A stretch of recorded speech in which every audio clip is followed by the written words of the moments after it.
go, Zach!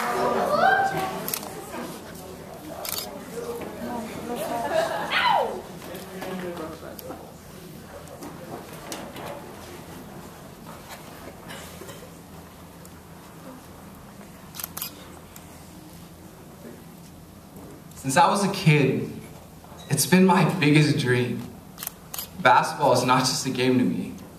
It was the stitches that held me together at the seams. Since I was 3 feet tall, all I wanted to do was shoot that ball. I wanted to hear the sound of the ball bounce on the court, hear the sound of the ball fall through the net. Like the sweetest sound a basketball player can imagine. Like, damn, that shot was wet. Of all the things I wanted to achieve in this life, none of them compared to my childhood dream to make the varsity basketball team. I knew it wasn't going to be easy.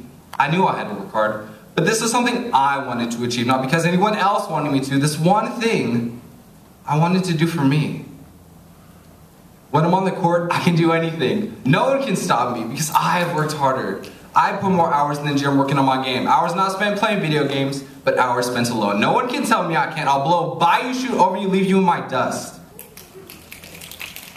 The court, where serenity and focus clashed, where sweat dripped, bloodshed, and tears fell, where I was in charge, where I could finally be me. But I'll never forget the day. I made it through my sophomore year. I'd survived the anguish and the pain of sitting and watching a game I so desperately wanted to play. It was just another day at practice.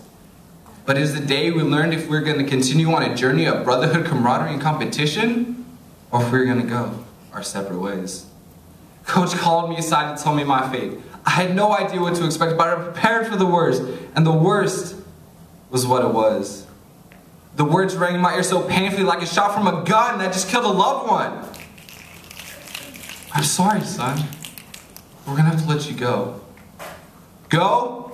Go where? I know where to go from here. He said these words like the years I put my heart and soul in this game meant nothing.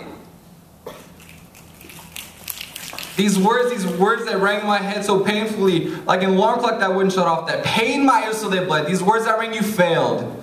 You failed. You failed. I failed at the one thing I would not fail. I wasn't good enough. Like a son who was shunned by his father because he wasn't man enough. My pride was stripped from me. Like a child who had their favorite toy stolen. My tears, they stung my face, stung like a lemon rubbed across a wound with no regard for the injured. People try to comfort me, but the meaning of the words that tried to console my aching heart felt empty. Empty like the promises of a society that said hard work really does pay off.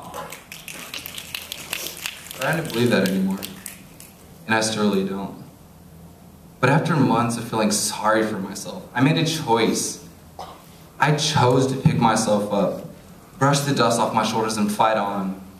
Because this hole I dug myself into, I had to climb out. Because this hole would not be my grave, but merely a temporary resting place. Because I would not give up. I would not give up. My passion may have dimmed, but it would be reignited, revived like the flames of a mighty phoenix rising from the ashes. It came back stronger than ever. I was not only motivated to succeed on my own accord, but to show those who had pushed me down that I would stand up and I would fight back. That the hate you had spewed from your mouth would only intensify my fire, you see. This fire that now burned in me harder than the surface of 1,000 suns. This fire that propelled me like a rocket ship, aimed for the moon, even if I missed, I'd end up among the stars. So you cannot stop me. I will not quit.